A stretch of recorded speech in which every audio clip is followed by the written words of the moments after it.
नमस्कार दोस्तों, Shri Krishna coaching centre में आप सभी का स्वागत है। दोस्तों, हिस्ट्री में हमने लगातार 2 दिन में 2 टॉपिक कंप्लीट कर लिए थे, क्योंकि हम प्रतिदिन एक टॉपिक को कंप्लीट कर रहे हैं। पहले दिन हमने 10 तारीख को सिंधु घाटी सभ्यता को कंप्लीट कर लिया था। दूसरे दिन 11 तारीख को हमने वैदिक सभ्यता को कंप्लीट कर लिया था। आज है दिनांक 13 दिसंबर और आज हम कंप्लीट करेंगे भारतीय समाज एवं उसकी विशेषताओं को। दोस्तों, इसी क्लास में हम भारतीय समाज की विशेषताओं के साथ साथ में परिवार, विवाह, लिंग, जाति, जो छोटे मोटे टॉपिक हैं, ग्रामीण, शहरी, मतलब जो एसएसटी की जो फर्स्ट यूनिट है उसको आज हम क्या कर देंगे, कंप्लीट कर देंगे। ठीक है, ये पूरी फर्स्ट यूनिट जो है आप मात्र 3 क्लास में कंप्लीट कर लेंगे।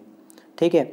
दूसरी बात, अगर इनके टेस्ट की बात करें तो पहले जो यूनिट है इसकी प्रैक्टिस हम करेंगे कल मतलब संडे को 14 दिसंबर को। ठीक है, जिसमें लगभग 100 क्वेश्चन के आसपास अपन रखेंगे और कंप्लीट यूनिट का मॉक टेस्ट पेपर होगा वो। ठीक है फ्रेंड्स, आज हम इसको कंप्लीट कर देते हैं। भारतीय समाज एवं विशेषताएं। समाज का अर्थ सबसे पहले हम स्पष्ट करें तो सामान्य अर्थों में अगर आपसे समाज का अर्थ पूछा जाए तो आपको बताना है लोगों का समूह। अगर पूछा जाए कि समाज शास्त्र में समाज का अर्थ क्या है तो आपको बताना है लोगों के मध्य उत्पन्न अंतःक्रिया। रॉबर्ट बीर स्टीड के अनुसार इसकी परिभाषा की हम बात करें तो रॉबर्ट बीर स्टीड के अनुसार समाज सामाजिक संबंधों का जाल है। ठीक है। समाज की विशेषताएं बहुत सिंपल है। समाज एक अमूर्त है क्योंकि इसका कोई रंग रूप नहीं होता, कोई माप तोल नहीं होता। समाज में समन्वय व असमानता पाई जाती है। दोस्तों ध्यान रखना, समन्वय भी पाया जाता है और क्या भी पाई जाती है, असमानता भी पाई जाती है, क्योंकि समाज में विभिन्न प्रकार के लोग रहते हैं। समाज में व्यक्ति में अन्योन्य आश्रित संबंध पाए जाते हैं, यानी कि समाज की जो व्यक्ति हैं वो आपस में एक दूसरे से संबंधित होते हैं, एक दूसरे पर आश्रित होते हैं। समाज में सहयोग व संघर्ष पाया जाता है, ये भी आप जानते हैं। और इसके साथ ही समाज में अनेकता में एकता पाई जाती है। वर्ण एवं जाति व्यवस्था पाई जाती है। वर्ण एवं जाति व्यवस्था का जो उल्लेख है वो जाबाली उपनिषद में मिलता है। और वर्ण व्यवस्था की अगर बात करें तो ऋग्वेद काल में वर्ण व्यवस्था कर्म पर आधारित थी, जो कि उत्तर वैदिक काल में वंश या जन्म पर आधारित हो गई थी। ठीक है। इसके अलावा हम संस्कार की हम बात करें तो या फिर आश्रम की बात करें तो आश्रम व्यवस्था में मुख्य रूप से 4 आश्रम थे, जिनमें से जो 3 आश्रम थे ब्रह्मचर्य, गृहस्थ, वानप्रस्थ आश्रम, इनका उल्लेख छांदोग्य उपनिषद में मिलता है। और संन्यास आश्रम की जो स्थापना है वो उत्तर वैदिक काल में या उत्तर वैदिक काल के बाद मानी जाती है। उत्तर वैदिक काल के बाद मानी जाती है दोस्तों। ठीक है, ये बात ध्यान रखना है आपको। इसके अलावा संस्कार प्रथा में बात करें तो मुख्य रूप से कितने संस्कार, 16 संस्कार। ये हम बात कर चुके हैं पहले, पिछली क्लास में बात कर चुके हैं वैदिक सभ्यता में। ठीक है। इसके अलावा 9th में है संयुक्त परिवार प्रथा थी पहले। समाज की विशेषता क्या है, पुरुषार्थ में विश्वास है। 4 पुरुषार्थ हैं, धर्म, अर्थ, काम, मोक्ष। इसके अलावा 3 ऋण आपको ध्यान रखने हैं। आपसे पूछा जा सकता है कि भारतीय समाज में कुल कितने ऋण हैं, तो 3 ऋण हैं। कौन कौन से हैं, देव ऋण, ऋषि ऋण और पितृ ऋण। आपसे पूछा जाता है निम्न में से कौन सा ऋण नहीं है, तो आपको बताना है देव ऋण है, ऋषि ऋण है, पितृ ऋण है। इसके अलावा कौन सा भी अगर कोई ऋण दे देता है तो वो इसमें सम्मिलित नहीं है। ठीक है, अब हम बात करते हैं आगे थोड़ा सा। ये कंप्लीट टॉपिक दे रखा है इसमें कि परिवार, विवाह, लैंगिक संवेदनशीलता, ग्रामीण एवं शहरीकरण, तो इनकी हम बात कर लेते हैं। तो सबसे पहले उठाते हैं अपन परिवार को। परिवार मतलब फैमिली। फैमिली शब्द की जो उत्पत्ति है वो लैटिन भाषा के फैमुलस शब्द से हुई है, जिसका अर्थ है नौकर या सेवक। परिवार को हम बात करें तो परिवार को मुख्य रूप से बालक की प्रथम पाठशाला कहा जाता है। परिवार को सामाजिक जीवन की सूक्ष्मतम इकाई माना जाता है और परिवार को समाज की केंद्रीय इकाई माना जाता है। तो तीनों आपको ध्यान रखने। डेल्स के अनुसार परिवार में रक्त संबंधों, जो परिवार होता है वो रक्त संबंधों का समूह होता है। मैकाइयर पेज के अनुसार परिवार यौन संबंधों पर आधारित एक समूह होता है। या नोट लगा के लिख भी रखा है कि परिवार में पति व पत्नी व बच्चों का होना अनिवार्य है। यानी कि परिवार में अगर पति पत्नी बच्चे नहीं होंगे या इनमें से कोई एक भी नहीं होगा तो उसे अपन परिवार नहीं कहेंगे, बल्कि क्या कहेंगे, गृहस्थी कहेंगे। परिवार की मुख्य विशेषताएं की हम बात करें तो परिवार सामाजिक संरचना में केंद्रीय स्थिति, सदस्यों का उत्तरदायित्व, भावात्मक आधार, परिवार एक स्थायी व अस्थायी संस्था, यानी कि family is not a unit, it is a organization. Family एक इकाई नहीं है बल्कि क्या है, एक संगठन है, ऑर्गेनाइजेशन है। सार्वभौमिकता परिवार की विशेषता है। सीमित आकार, रचनात्मक प्रभाव, सामाजिक नियंत्रण, विवाह संबंध और वंश नाम की एक व्यवस्था। दोस्तों इनमें यहाँ से प्रश्न नहीं बनते हैं, प्रश्न आगे से बनते हैं, मैं आपको बता दूंगा, इसलिए अपन इसको थोड़ा सा स्पीड में कर लेते हैं। फिर भी आप देखते चलिए कि आपसे पूछा जा सकता है कि संख्या के आधार पर परिवार कितने प्रकार के होते हैं, तो आपको बताना है 3 प्रकार के। कौन कौन से, तो एक होता है एकाकी या केंद्रीय या नाभिक या मूल या दाम्पत्य मूलक परिवार। इसमें होता क्या है, पति होगा, पत्नी होगी और कुछ उस पर आश्रित बच्चे होंगे। यदि शादी होते ही बच्चा अलग हो जाए, मान लीजिए कि शादी हो गई और शादी होते ही साथ बच्चा अलग हो जाए, तो इस प्रकार का परिवार भी कैसा कहलाएगा, दाम्पत्य मूलक परिवार कहलाएगा। ठीक है। संयुक्त परिवार आप जानते हो, जिसमें 3 या 3 से अधिक पीढ़ियां एक साथ रहती है, संयुक्त परिवार होता है। और 3 नंबर का है विस्तृत या विवाह संबंधी परिवार, यानी कि स्वयं के परिवार के अलावा अगर विवाह संबंधों से जो रिश्ते बने हैं उनके पक्ष के अगर कुछ सदस्य आकर अगर रहने लगे, जैसे कोई ससुराल का साला आके रहने लग गया है ना, कोई ननिहाल पक्ष का कोई व्यक्ति रहने लग गया, तो ऐसे अपन कहलाएंगे विवाह संबंधी परिवार। इसके अलावा हम बात करें तो अधिकार व उत्तराधिकार के आधार पर परिवार के प्रकार कितने होते हैं, 2 प्रकार होते हैं। एक पितृसत्तात्मक परिवार होता है, एक मातृसत्तात्मक परिवार होता है। परिवार की सत्ता अगर पुरुष के हाथ में है तो वो पितृसत्तात्मक है, अगर परिवार के सभी अधिकार महिला के हाथ में है तो मातृसत्तात्मक है। मातृसत्तात्मक परिवार मुख्य रूप से जो भारत है उसमें मालाबार तट पर निवास करने वाली 3 प्रजातियों में मिलते हैं, जिनमें से नायरो, खासो और गोंड जनजाति होती है, जो कि मातृसत्तात्मक परिवार देखने को मिलते हैं। बाकी इनके अलावा ऑल इंडिया में पितृसत्तात्मक परिवार है। निवास के आधार पर परिवार के प्रकार, तो निवास के आधार पर परिवार के कितने प्रकार होते हैं, 6 प्रकार होते हैं। ठीक है। इसमें है पितृस्थानीय परिवार, जिसमें पति पत्नी, इसमें क्या सिस्टम है देखिए, पितृस्थानीय परिवार में जो होता है पत्नी जो होती है वो पति के माँ बाप के घर में रहती है, यानी कि पितृस्थानीय में। और मातृस्थानीय में जो पति होता है वो पत्नी के माँ बाप के घर में रहता है। ठीक है, तो ये मातृस्थानीय परिवार हो जाएगा। तो ऐसे परिवार कौन से हैं, वही 3 जनजातियां हैं, नायरो, खासो और गौड़ जनजाति। ठीक है। 3 नंबर है नवस्थानीय परिवार। तो नवस्थानीय परिवार विवाह के बाद पति पत्नी अपने माँ बाप का घर छोड़कर अपना स्वयं का नया निवास बना लेते हैं। नया निवास बनाने के कारण नवस्थानीय कहलाते हैं। 4 नंबर है इसमें मातृ पितृस्थानीय परिवार। इसमें संतान होने पर किसी भी एक के साथ रहने के लिए स्वतंत्र रहते हैं, यानी कि मातृ पितृस्थानीय परिवार में जब उनका शादी कर जाती है तो उसके बाद उनके बच्चे अगर हो जाते हैं तो संतान होने पर ये किसी भी एक के साथ में रहने के लिए स्वतंत्र रहते हैं, या तो पति के जो घर वाले हैं उनके साथ में रह सकते हैं या पत्नी के घर वालों के साथ में रह सकते हैं। ठीक है। ये डिपेंड करता है कि वो बच्चा क्या होता है, लड़का हो जाएगा तो पिता के घर पे रहेगा, और लड़की होने पर माता के घर में निवास करते हैं। तो ये निवास स्थान के आधार पर है दोस्तों। 5वां है मामा मातुल परिवार। इम्पोर्टेंट है, क्यों इम्पोर्टेंट है, क्योंकि ऐसे परिवार भारत में मिलते ही नहीं है। मामा मातुल परिवार ऐसा परिवार जिनमें पति पत्नी अपने मामा के घर में जाकर रहें, मामा मातुल परिवार है। ठीक है। उभय स्थानीय परिवार। उभय स्थानीय परिवार का मतलब ये होता है कि ऐसा परिवार जिसमें विवाह के बाद पति पत्नी अपने अपने जन्म परिवारों में रहते हैं, परंतु पति रात को पत्नी के घर चला जाता है। इस बात को ध्यान रखना है। दक्षिण भारत में ऐसे परिवार प्रचलन में है, केरल में, लक्षद्वीप में इत्यादि में। ठीक है, समझ में नहीं आया, दोबारा बताऊं। देखो, ऐसा परिवार जिसमें विवाह के बाद में पति पत्नी अपने अपने जन्म परिवारों में रहते हैं। लड़की अपने घर रहेगी, लड़का अपने, ये बॉय है ये गर्ल है, अपने अपने में रहेंगे। लेकिन लड़का जो रहेगा वो लड़की के घर में चला जाएगा। कब की बात है ये, रात की बात है। ठीक है, दिन में अलग अलग रहेंगे और रात में पति जो है वो पत्नी के घर पे चला जाएगा। यानी कि कहने का मतलब ये है कि केरल और लक्षद्वीप आसपास जो जनजातियाँ रहती हैं वो अपने आसपास ही शादी करते हैं, जैसे कि वो दिन में अपने अपने घर रह लेंगे और रात को फिर काम के टाइम पे पति आ जाएगा। ठीक है, आगे बढ़ते हैं। वंश के आधार पर परिवार के प्रकार। तो वंश के आधार पर परिवार के प्रकारों में मुख्य रूप से बात करें तो 3 प्रकार होते हैं, पितृवंशीय, मातृवंशीय, उभयवंशीय। विवाह के आधार पर परिवार के प्रकार 2 हैं। कौन कौन से हैं? एक विवाही यानी कि एक पत्नी का विवाह, और दूसरा है बहुविवाही यानी कि बहुपत्नी विवाह। इसमें सिस्टम क्या होता है, एक पत्नी के विवाह में तो एक ही विवाह होगा और एक ही पत्नी रख सकता है, जबकि बहुविवाही में एक से अधिक विवाह कर सकता है और एक से अधिक पति पत्नियां हो सकते हैं। यानी कि पति के बहुत सारी पत्नियां हो सकती हैं और पत्नी के बहुत सारे पति हो सकते हैं।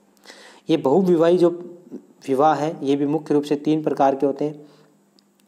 इसमें मुख्य रूप से बात करें तो बहुपत्नीक विवाह में एक पति होगा और पत्नी अनेक होगी। बहुपति विवाह में पत्नी एक होगी, पति अनेक होंगे। उभया में मिक्स होंगे, यानी कि बहुत सारे पति हो सकते हैं, बहुत सारी पत्नियां हो सकती हैं। इंपॉर्टेंट नहीं है दोस्तों। अब यहाँ से देखिए मैंने 1 क्यों लगा रखा है, इनको अपन बहुत अच्छे प्रकार से करेंगे क्योंकि यहाँ से एक प्रश्न आने की संभावना है और लगभग रीट में हर बार ऐसे प्रश्न आते हैं। आपने देखा होगा पिछले पेपर्स में। देखिए, आधुनिक सामाजिक विधान। आधुनिक सामाजिक विधान को मुख्य रूप से 2 भागों में डिवाइड किया गया है, एक ब्रिटिश काल और एक स्वतंत्र भारत। यानी कि ब्रिटिश काल में कौन कौन से विधान किए गए थे और स्वतंत्र भारत में कौन कौन से किए गए थे। तो सबसे पहले हमें पता होना चाहिए कि सती प्रथा निषेध अधिनियम कब बनाया गया था। तो आपको बताना है 1829 में। हिंदू विवाह पुनर्विवाह अधिनियम 1856 में। स्क्रीनशॉट का मौका दे दूंगा, स्क्रीनशॉट बाद में ले लेना, पहले देख लेते हैं इसको। बाल विवाह निषेध अधिनियम 1929, जिसे अपन शारदा एक्ट कहते हैं। हिंदू स्त्रियों का संपत्ति पर अधिकार अधिनियम 1937। अलग रहने और भरण पोषण हेतु स्त्रियों का अधिकार अधिनियम 1946। इसके अलावा दहेज निरोधक अधिनियम 1961। हिंदू विवाह अधिनियम 1955, विशेष विवाह अधिनियम 1954, अस्पृश्यता अपराध अधिनियम 1955, हिंदू उत्तराधिकार अधिनियम 1956, हिंदू दत्तक ग्रहण एवं भरण पोषण अधिनियम 1956, स्त्रियों और कन्याओं हेतु अनेक अनैतिक व्यापार निरोध अधिनियम 1956। ठीक है दोस्तों, अब एक बार इनका स्क्रीनशॉट आप ले लीजिए। 1 मिनट, ये लो। ठीक है, स्क्रीनशॉट ले लीजिए। अपन आगे बढ़ते हैं। देखो यहाँ से प्रश्न आने की संभावना है, हर बार ही यहाँ से प्रश्न आता है। ठीक है, अब बात करते हैं हम आगे थोड़ा सा विवाह। विवाह में से भी इम्पोर्टेंट प्रश्न बनते हैं। विवाह के नियम की अगर बात करें तो मुख्यतः इन्हें 2 भागों में डिवाइड कर रखा है। एक होते हैं अंतर्विवाह, एक होते हैं बहिर्विवाह। अपने समूह या जाति में विवाह करना अंतर्विवाह कहलाता है। इसमें टोडा, भील इत्यादि जो जनजातियाँ प्रचलित हैं। भारत में सैगोत्र विवाह को 1948 में मान्यता प्रदान की गई थी। इसके अलावा बहिर्विवाह की हम बात करें तो अपनी जातीय समूह से बाहर 4-5 गोत्र छोड़कर विवाह करना बहिर्विवाह कहलाता है। ये 3 प्रकार के होते हैं मुख्य रूप से। ये मुख्य रूप से 4 प्रकार के होते हैं दोस्तों। इसमें मुख्य रूप से हम बात करें तो पहला है वंश या गोत्र विवाह, अपने वंश या गोत्र को छोड़कर विवाह कर लेना। ठीक है, ऐसे जो विवाह हैं वो कुर्की जनजाति में अधिक होते हैं। टोटम विवाह, टोटम विवाह मतलब धर्म भाई और बहन या किसी एक वस्तु को आराध्य मानने वाले लोग आपस में विवाह नहीं करते। यानी कि सगे जो भाई बहन होंगे उनको छोड़ देगा, बाकी सबसे विवाह कर लेगा। टोटम विवाह है ये। सप्रवर विवाह, एक ही धर्म ऋषि देवता को मानने वाले लोग आपस में विवाह नहीं करते, ये सप्रवर विवाह है। सैपिंड विवाह, अपने माता पिता की पीढ़ियों में विवाह नहीं करेंगे, बाकी सबके साथ कर लेंगे। ठीक है। कुल के आधार पर विवाह के प्रकार, तो कुल के आधार पर 2 प्रकार के विवाह होते हैं। कुल के आधार पर कौन कौन से? अनुलोम विवाह और प्रतिलोम। बहुत इंपॉर्टेंट है, याद कर लेना है। याद क्या करना है, सिंपल है। अनुलोम विवाह में उच्च वर्ण का पुरुष होगा और निम्न वर्ण की महिला होगी, ये हमने पिछले चैप्टर में बताया था। प्रतिलोम विवाह में उच्च वर्ण की महिला होगी, निम्न वर्ण का क्या होगा? पुरुष होगा। उल्टा है, जस्ट अपोजिट है। ठीक है। इसके अलावा है अधिमन्य विवाह। विवाह करते समय एक विशेष वर्ग का ध्यान रखा जाता है। इसके निम्न प्रकार हैं: सैलिंग या सैगोत्र विवाह या सहोदर विवाह, यानी कि चचेरे भाई बहनों में होने वाला विवाह। इसका प्रचलन मुस्लिम संप्रदाय में अधिक है। विलिंग या विगोत्र सहोदर विवाह यानी कि ममेरे फुफेरे भाई बहनों में शादी हो जाती है, ये गौड़ जनजाति में होता है और गौड़ जनजाति में इसे दूध लोटावा कहते हैं। तो ध्यान रखना दोस्तों, दूध लोटावा कहते हैं। ठीक है। सांथाल जनजाति में विदुर व विधवा विवाह प्रचलन में है, इस बात को भी ध्यान रखना है। अब हम सबसे इम्पोर्टेंट बात करते हैं जो कि हम पिछली क्लास में ही बात कर चुके, हिंदू विवाह की। हिंदू विवाह में से प्रति वर्ष रीट में एक प्रश्न आता है, हर बार आता है।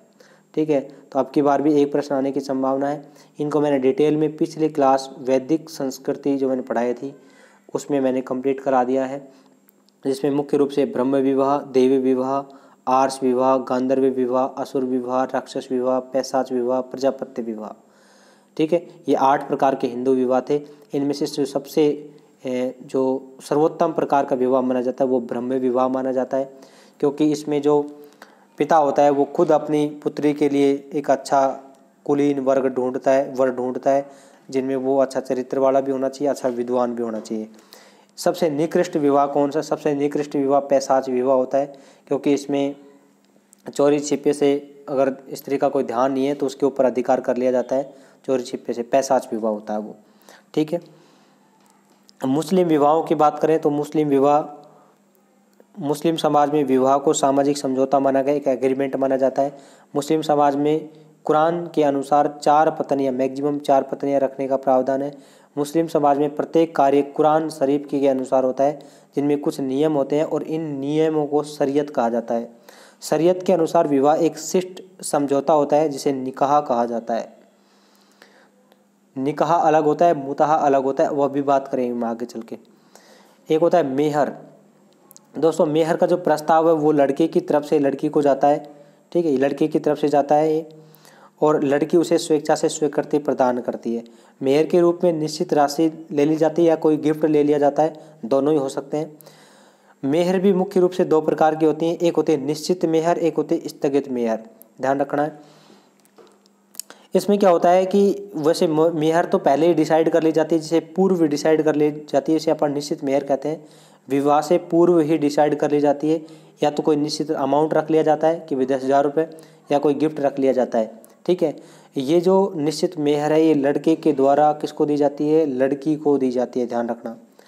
स्थगित मेहर में होता क्या है कि जब उनका तलाक हो जाता है, यानी कि विवाह का विच्छेद हो जाता है, उस समय ये जो लड़का है ये लड़की से वापस मांगता है, लड़की द्वारा लड़के को वापस की गई राशि या उपहार।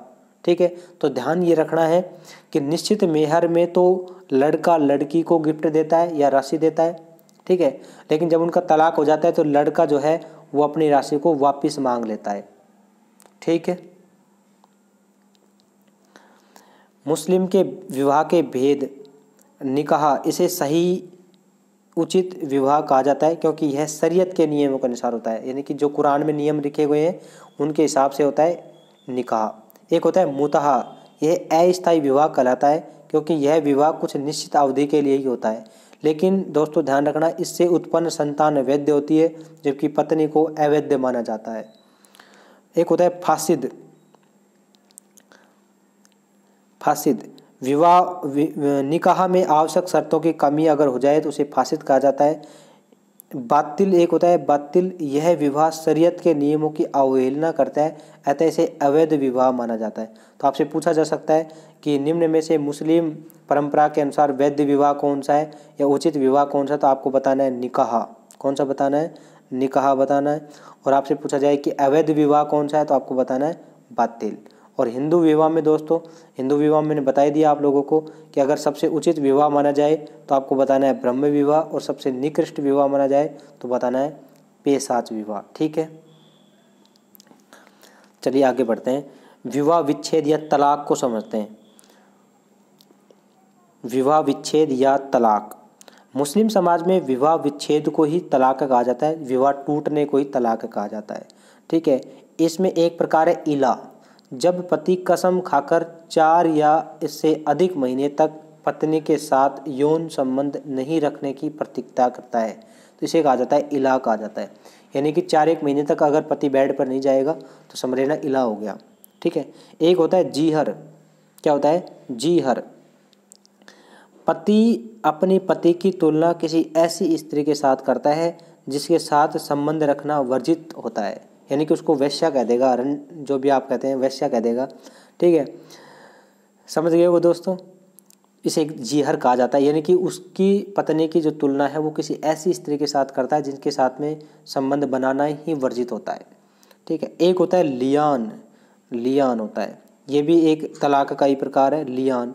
इसमें पति अपनी पत्नी पर व्यभिचरण का आरोप लगाता है। व्यभिचरण का मतलब होता है कि दूसरे के बेड पे चले जाना, यानी कि पर पुरुष गमन। ठीक है, पर पुरुष गमन के मतलब जो आरोप है वो लगा देता है, ये तलाक का प्रकार। तो 3 तलाक के प्रकार हैं। ठीक है, तलाक तलाक तलाक। ठीक है, कौन कौन से देख लो। इला, 4 पर कसम खाएगा, मतलब कसम खाएगा और 4 से अधिक महीने तक बेड पे नहीं जाएगा। जीहर क्या करेगा, पत्नी की तुलना ऐसी स्त्री के साथ भी कर देगा जिसकी संबंध रखना वर्जित है, उसको क्या कह देगा, वैश्या कह देगा, वैश्या कह देगा। ठीक है, लियान, इसमें पति अपनी पति पर व्यभिचरण, दूसरे के बेड पर जाने का आरोप लगा देता है। ठीक है दोस्तों, ये थे आपके तलाक, 3 तलाक। ठीक है, अब बात करते हैं जनजातियों में प्रचलित विवाह। यहाँ से भी बहुत बढ़िया प्रश्न रीट में पूछे जाते हैं। जनजातियों में प्रचलित विवाह, परिवीक्षा विवाह, इसमें शादी से पूर्व लड़का व लड़की एक साथ रहते हैं। यदि इस दौरान उनका सामंजस्य स्थापित हो जाता है तो उनकी शादी करते हैं। बहुत तगड़ा काम कर दिया इसने तो। क्या काम किया है देखो ढंग से। लड़के को लड़की थमा दी जाती है, ये लो पकड़ो, एक साथ रहो। अगर लड़का लड़की को सेटिस्फाई करता है, लड़की लड़के को सेटिस्फाई करती है तो आपस में क्या कर दी जाती है, शादी कर दी जाती है।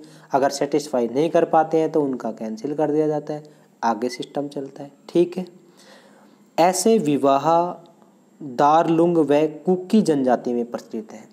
ये ध्यान रखना है इस बात को कि ऐसे जब भी उल्टे काम आए ना, उल्टे काम यही करती हैं, या तो नारो, खासो, गायरो, कुकी, है ना, ऐसी जनजातियाँ करती हैं, ये उल्टे काम करती हैं। ठीक है, हरण विवाह, हरण विवाह, लड़का बिना किसी की अनुमति के लड़की का अपहरण कर लेता है और विवाह कर लेता है, यानी कि पहले से लड़का मंडप सेट कर रहता है ना, लड़की जा रही है तो उसको उठाएगा, सीधा मंडप में ले जाएगा, फिर ले लेगा।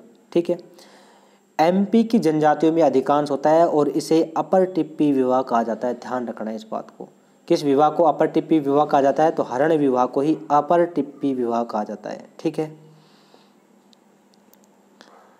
चलिए अगला है परीक्षा विवाह। परीक्षा विवाह क्या होता है, इसमें एग्जाम लिया जाता है। एग्जाम का मतलब क्या होता है, परीक्षित होता है। पुरुष के शौर्य व साहस की परीक्षा ली जाती है। गुजरात के भीलों में इसे गोल गधेड़ो कहा जाता है। दोस्तों राजस्थान में भी आपने भीलों के काफ़ी सारे नृत्य पढ़े होंगे या इसमें विवाह पढ़े होंगे। तो उसमें होता क्या सिस्टम है, एक गोल मैदान सा होता है, उसमें किसी सांड वगैरह को खड़ा कर देते हैं, सांड को कर देते हैं, और साथ में इधर लड़की होती है, लड़के का पक्ष होता है, गर्ल का पक्ष होता है, इधर बॉय का पक्ष होता है। तो सबसे पहले क्या होता है कि जो लड़के होते हैं उनको मतलब परीक्षा ली जाती है। कोई भी परीक्षा हो सकती है, अग्नि परीक्षा हो सकती है, जल परीक्षण हो सकता है, कोई भी हो सकता है। तो मैं एग्जांपल ले रहा हूँ, इस सांड के इसमें कुदाया जाता है ना, जो इसको पहले हरा देगा वो इसके सामने साथ में क्या करेगा, शादी करेगा। तो ऐसे ऐसे परीक्षा ली जाती हैं।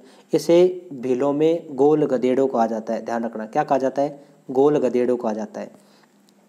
अभी 2-3 शब्द है मैं आपको बताऊंगा, इनको आपको अच्छे से ध्यान में रखना है। कौन कौन से ध्यान में रखना है, देखिए एक शब्द ध्यान रखना है आपको, आटा साटो।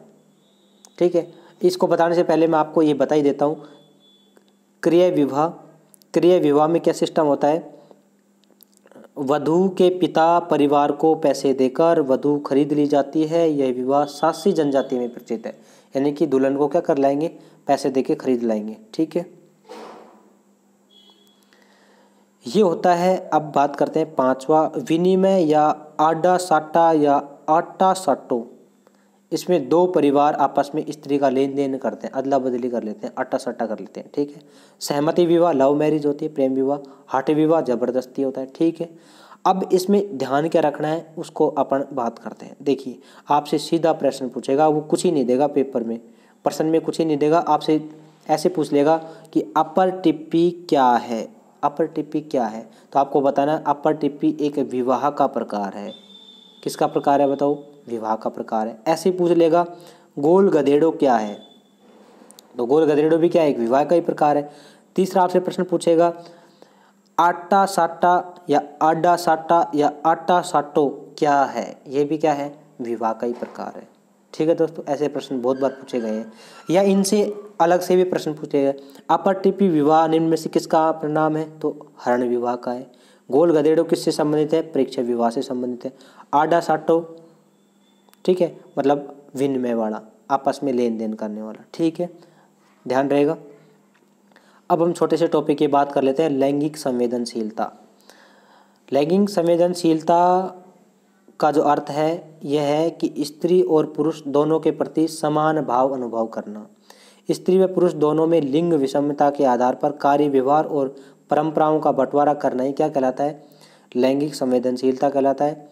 61वें नेशनल सर्वे 2004-05 के अनुसार भारत में लगभग 83.6% महिलाएं खेत में कार्य करने में संलग्न रहती थी, जो भारत की प्राचीन रूढ़िवादिता को दर्शाता है। परंतु वर्तमान में रूढ़िवादी परंपराओं को तोड़ते हुए झारखंड की लक्ष्मी लखारा उत्तरी रेलवे की प्रथम महिला इंजन चालक बनी है, जो कि एक गरीब आदिवासी परिवार की महिला थी। तो दोस्तों, लैंगिक जो संवेदनशीलता है ये यही कहती है कि हमें लिंग के आधार पर स्त्री और पुरुष में भेदभाव नहीं करना चाहिए। ऐसा नहीं है कि पुरुष ही सब कुछ कर सकते हैं, स्त्रियां भी आगे बढ़ चढ़कर भाग ले सकती हैं, हर कार्य को कर सकती हैं। अतः महिलाओं को भी हमें बढ़ावा देना चाहिए, अर्थात स्त्री और पुरुष में बिल्कुल भी जो लिंग के आधार पर वो विषमता में नहीं रखनी चाहिए। ये ही लैंगिक संवेदनशीलता है। ठीक है दोस्तों, अब बढ़ते हैं अपने अंतिम टॉपिक, ग्रामीण जीवन एवं शहरीकरण की। ग्रामीण जीवन एवं शहरीकरण, इसमें मुख्य रूप से ग्रामीण जीवन की विशेषताएं की बात करते हैं। संयुक्त परिवार प्रणाली, सामाजिक प्रथाओं पर आधारित, जाति प्रथा पर आधारित व्यवस्था, परिवार उत्पादन की इकाई के रूप में, इसके अलावा जजमानी प्रथा और सरल व सादा जीवन। सादा जीवन उच्च विचार ग्रामीण जीवन में मिलता है ये। ठीक है, गांव से शहर की ओर प्लान करने के कारण पूछे जा सकते हैं। वैसे आपको सब पता है ये कि कृषि का पिछड़ापन होता है। ठीक है, फिर भी बता देता हूँ, कृषि का पिछड़ापन होता है, कुटीर उद्योगों की कमी होती है, जनसंख्या में अधिक विस्तार होता है ना, जनसंख्या वृद्धि होती है, रोजगार का अभाव होता है, प्राकृतिक विपदाएं होते हैं, बाढ़, भूकंप इत्यादि, असुविधापूर्ण जीवन होता है, सुविधाएं नहीं मिलती हैं, मूलभूत आवश्यकताएं, रोटी कपड़ा मकान की कमी होती है, और सामाजिक टेंशन होती है, सोशल टेंशन होती है, सामाजिक तनाव होता है। अब बात करते हैं शहरीकरण की। अन्य सभी स्थान जहां जनसंख्या कम से कम 5000 हो एवं कार्यशील पुरुषों का प्रतिशत कम से कम 75% हो, अकृषि कार्यों में लगे हुए होने चाहिए और कम से कम 900 व्यक्ति प्रति वर्ग किलोमीटर का घनत्व हो, उसे नगर की श्रेणी में रखेंगे। ठीक है, विशेषता की अगर बात करें, शहरीकरण की विशेषता की अगर हम बात करें तो मुख्य रूप से सामाजिक समस्याएं होती हैं, जैसे भ्रष्टाचार इत्यादि वगैरह, ये विशेषताओं में होगा दोस्तों। कृत्रिमता अधिकांश वस्तुएं आर्टिफिशियल होती हैं। स्थानीय व सामाजिक गतिशीलता होती है, जनसंख्या अधिक्य होता है, द्वितीय संबंधों की प्रधानता होते हैं, यानी कि प्रारंभिक संबंधों पर कम ध्यान दिया जाता है, द्वितीय संबंधों पर अधिक ध्यान दिया जाता है। सुरक्षा, स्वास्थ्य एवं मनोरंजन की सुविधा होती है, विभिन्न आर्थिक वर्गों के लोगों का निवास होता है। ठीक है दोस्तों, ये थी आज की अपनी कक्षा, और इसी के साथ में अपनी जो प्रथम यूनिट है रीट एसएसटी की जो फर्स्ट यूनिट है, रीट एसएसटी की जो फर्स्ट यूनिट है वो आपकी कंप्लीट हो गई है। ठीक है,